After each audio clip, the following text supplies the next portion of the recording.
শুভেচ্ছা তো পার্টির পক্ষ থেকে দিয়েছে, আমি তো পার্টির একজন। আচ্ছা, বলছি এই মুহূর্তে গোটা রাজ্যের পরিস্থিতি যথেষ্ট উদ্বেগজনক।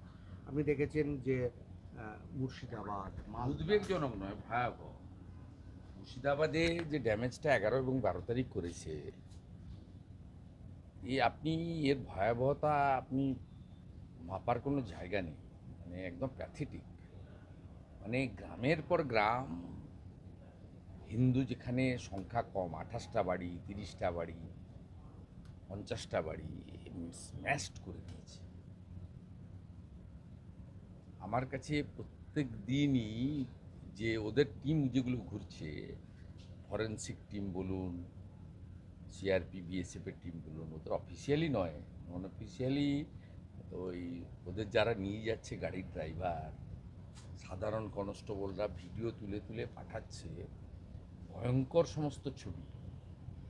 এবং এটা একটা ছোটোখাটো রাইটস বা আইন শৃঙ্খলা অবনতি নয়, কমপ্লিটলি হিন্দু জনসংখ্যাকে শূন্য করে দেওয়া, লাইক কাশ্মীর।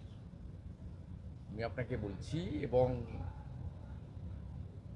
যে প্যানিকটা তারা 11-12 দেখেছেন, এই প্যানিকটা কিন্তু তাদেরকে কোনোভাবে কনফিডেন্স বিল্ড আপ করা যাবে না যতক্ষণ পর্যন্ত আপনাকে কোনো স্ট্রং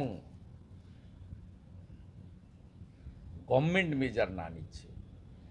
আপনি কম্পেনসেশন বলুন, ওই টহলদারি বলুন, সর্বদলীয় মিটিং বলুন, সর্বধর্মের সংহতি সভা বলুন, নেতাদের পাঠিয়ে বলুন, কোনোটারই আউটকাম আপনি কিছু করতে পারবেন না। এবং দেখুন, আই ওয়ান্ট রেজাল্ট। আপনাদের অনেকে মিডিয়াতে থাকার জন্য অনেক কিছু করছেন, আমি এর মধ্যে নেই।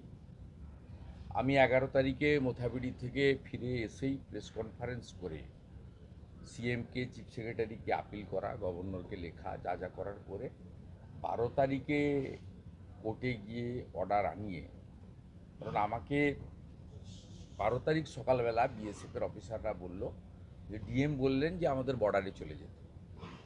আমি তখন দেখলাম কোনো অপশান নেই।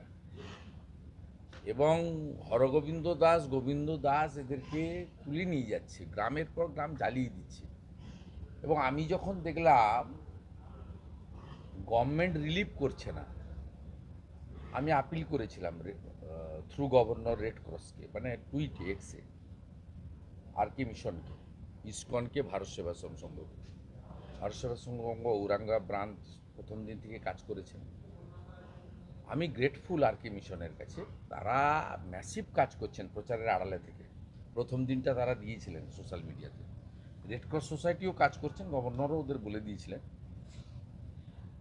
এবং ওষুধ নেই, বেবি ফুড নেই, উড়িয়ে দিয়েছে, মানে আপনার জামা কাপড় পর্যন্ত নেই। এখন রিলিফ ওয়ার্ক অনেকে করছেন। আপনারা জানেন একটা পরিবারের 5,000 টাকার নোট উড়িয়েছে। একটা বিড়ি শ্রমিক মহিলা, হিন্দু পরিবার, 1.5 লক্ষ টাকা মেয়ের বিয়ের জন্য রেখেছিল, নিয়ে পালিয়ে গেছে। ড্যামেজটা ম্যাসিভ। আজকে জৈন সমাজ ওখান থেকে আমাকে, তারাও ক্ষতিগ্রস্ত হয়েছে ধুলিয়ানের। তারা আমাকে সাজুর মোড়, ডাকবাংলো মোড় থেকে ধুলিয়ান পর্যন্ত যে লিস্ট পাঠিয়েছে, ড্যামেজ, হরিবল সিচুয়েশন। আপনি তো মুখ্যমন্ত্রীকে চিঠি দিয়েছিলেন, ওখান আপিল থেকে করেছিলাম, অ্যাপিল করেছিলেন। আমি আবার চিফ কি অ্যাপিলে সেক্রেটারিকে যাবেন? চিঠি দিয়েছি। আবার কি অ্যাপিল না, করবেন? করবে না। পলিটিক্যাল কারণে উনি করিয়েছেন তো, একদম পলিটিক্যাল কারণে। সেটা তিনি বলে ফেলেছেন ইন্ডোরে। অমিত শাহজিকে গালাগালি করার কারণ হচ্ছে যে 11 তারিখে বিএসএফ চলে এলো সঙ্গে সঙ্গে। 12 তারিখে যখন সেন্ট্রাল ফোর্স ডিপ্লয়মেন্টের জন্য, কোর্ট তো অর্ডার করতে পারে, কিন্তু সেন্ট্রাল ফোর্স ডিপ্লয়মেন্ট করতে গেলে তো এমএইচএকে সিদ্ধান্ত নিতে হয়। সেন্ট্রাল ফোর্স তো under the control by the MHA, আর এমএইচএতে স্ট্রং হোম মিনিস্টার বসে আছেন। তো তিনি যেভাবে সাথে সাথেই আপনার 5 কোম্পানি বিএসএফ দিয়ে পরে 17 কোম্পানি করে দিয়েছেন, ঝাড়খণ্ড থেকে সিআরপিএফের কোবরা ইউনিট আনা, এখান থেকে ডেল্টা ইউনিটকে পাঠানো, করে যেভাবে করেছেন তা তো অমিত শাহজির যে প্রোঅ্যাক্টিভ রোলটা এটা মমতা ব্যানার্জি বুঝেছেন, তাই তিনি ওখানে গালি দিয়েছেন। এবং তিনি যেটা বলেছেন ওটা মালদার মধ্যে পড়ে, যে অ্যাডমিনিস্ট্রেটিভ ডিস্ট্রিক্ট তো মুর্শিদাবাদ, পুলিশ ডিস্ট্রিক্ট তো জঙ্গিপুর, মালদা তো শুধু সাউথ মালদা পার্লামেন্ট। ওনার মুখ থেকে বেরিয়ে গেছে সত্যি কথাটা, কারণ একদম খুব ক্যালকুলেটিভ ওয়েতে করেছে। 48,000 মাইনাস আছে মোথাবাড়িতে, শামসেরগঞ্জ এবং ফারাক্কা দুটোতেই ঈশা খান চৌধুরীর লিড আছে। আপনার মোথাবাড়িতে 66% মুসলমান ভোট, 34% হিন্দু ভোট, আর এই দুটোতে 25%-এর নিচে হিন্দু ভোট। এই তিনটে parliament seat, assembly seat, including মাঝখানে পড়ছে আপনার কালিয়াচক, বৈষ্ণবনগর, এই সব সিটগুলোতেই বৈষ্ণবচকে বিজেপির লিড আছে। একদম ক্যালকুলেটিভ ওয়েতে তৃণমূল কংগ্রেস তার মুখ্যমন্ত্রী এটা করিয়েছেন। আপনি ভাবতে পারবেন না, ঠিক গত শুক্রবার এই দিনে বেলা 2টো থেকে সন্ধ্যে 6:30 অবধি পুলিশ নামক কোনো বস্তু ছিল না। আপনারা যখন ভিকটিমদের বাড়িতে যাচ্ছেন, ভাবতে পারেন যে একজন ভদ্রলোক ধুলিয়ান বাজারে বলছেন আমি টিএমসিকে এখানে বাড়ি দিয়ে রেখেছি, পার্টি অফিস, আমাকেও শুধু হিন্দু বলে ছাড়লো না, শেষ করে দিয়ে গেল। আপনাকে তো এখনো পর্যন্ত তো যাওয়ার ব্যাপারে কোনো অনুমতি পাননি হাইকোর্টের, কারণ আমরা দেখলাম যে রাজ্য সরকার আপনার মানে আপনি যাতে না যেতে পারেন সেই নিয়ে সওয়াল করেছে, এবং তাদের যুক্তি আপনি গেলে ওখানে আরও বেশি উত্তেজনা তৈরি হবে। যে মোথাবাড়িতেও আটকাতে চেয়েছিল, পারেনি, সময় লেগেছে। আমি কাজ করছি, কারণ আমি তো এগুলো প্রচার করতে চাই না। আমি প্রথম দিন ডে 1 থেকে, যেদিন রিলিফ ক্যাম্প চালু হয় আপনার 13 তারিখ থেকে পালানপুরে, ওখানে আমাদের বিজেপি জেলা পরিষদ আছেন, তার যে হাজব্যান্ড জগাই ঘোষ, আমি তার মাধ্যমে প্রথম দিন রিলিফ করেছি, পরের দিনও রিলিফ করেছি। আমার লোকজন মুর্শিদাবাদ থেকে একটা টিম ওখানে কাজ করছে এবং রিলিফ ওয়ার্ক করছে। আমি যেটা করেছি সেটা হচ্ছে পেটিএম নাম্বার ওদের সংগ্রহ করে অনেকেরই পেটিএমে টাকা ঢোকানোর ব্যবস্থা করেছি। আমি একটা মেল আইডি দিয়েছিলাম, অনেকে রেসপন্স করছেন বিদেশ থেকেও, আমি তাদেরকে পেটিএম দিয়ে দিয়েছিলাম, ওরা অ্যাকাউন্টে টাকা পেয়েছেন। তো অনেকের পেটিএমও নেই, এটাও ঘটনা, খুব সাধারণ লোকজন আছেন। তা সব মিলিয়ে এইরকম একটা পরিস্থিতি আছে। আগামীকাল হাইকোর্টের অনুমতিতে একটা আপনার দক্ষিণ কলকাতায়, মানে মুখ্যমন্ত্রী বিধানসভা কেন্দ্রেই মনে হয়, নেতাজি সুভাষচন্দ্র বসুর ওই ওখানে কলকাতার কর্মস্থলের বাড়ি থেকে ডক্টর শ্যামাপ্রসাদ মুখার্জির যে কর্মস্থলের বাড়ি, ওখানে একটা র্যালি আছে। সেখানেও আমরা অনেক ওখানকার ভিকটিম পরিবারদেরকে কিছু হেল্প করার একটা উদ্যোগ নিয়েছি। তারা, আমি আশা করি সোমবার দিন আমাকে যাওয়ার অনুমতি দেবেন। আমার স্পেসিফিক 10টা পয়েন্টে যাওয়ার আবেদন আমি করেছি, সবগুলোই ধুলিয়ান, শামসেরগঞ্জ এবং সুতি। আমাকে মোথাবাড়িতে 4টে পয়েন্ট দিয়েছিলেন, আমি কোর্টের অর্ডার একদম ভায়োলেট করিনি। কোর্ট বলেছিল স্পিচ দিতে না, কোর্ট বলেছিল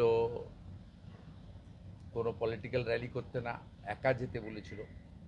আমি কমপ্লিটলি কমা পূর্ণচ্ছেদ কোর্টের অর্ডার ফলো করেছি।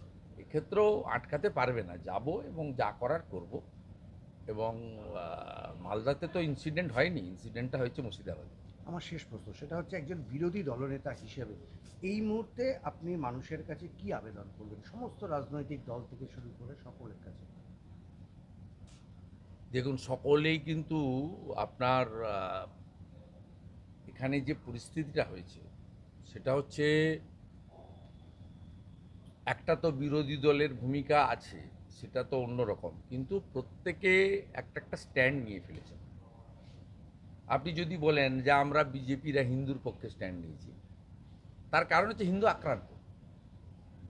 আপনি কোথাও দেখতে পাবেন না যে মুসলিমরা আক্রান্ত হয়েছে। মুসলিমরাও তো 20%-এর নিচে, 10%-এর নিচে, 5%, 2%, 1% মুসলিম আছে। যেটা যোগী আদিত্যনাথজি বলেছেন যে 100টা হিন্দুর মধ্যে 50টা মুসলিম সুরক্ষিত, কিন্তু 100টা হিন্দুর মধ্যে 100টা মুসলিমের মধ্যে 5 জন হিন্দু যদি থাকে তারা সুরক্ষিত নয়। তাই আমাদের স্ট্যান্ডটা মানবতার পক্ষে, আমার স্ট্যান্ডটা। তার কারণ হচ্ছে হিন্দু আক্রান্ত।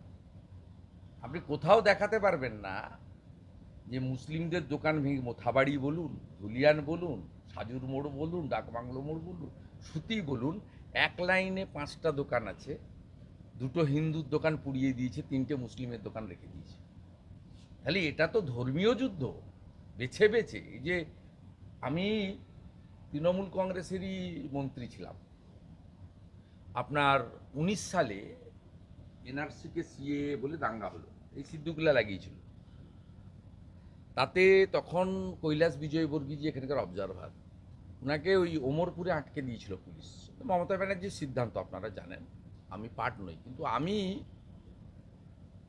সেই সময়, কার্তিক মহারাজ জানেন, ভরত ঝাড় তখন তৃণমূলের বেলডাঙ্গার চেয়ারম্যান, জাকির হোসেন মন্ত্রী ছিলেন, খলিলুর রহমান ছিলেন। সেই সময় আমরা রেজিনগরে বেলডাঙ্গাতে সব হকারদের দোকান পুড়িয়ে দিয়েছিল।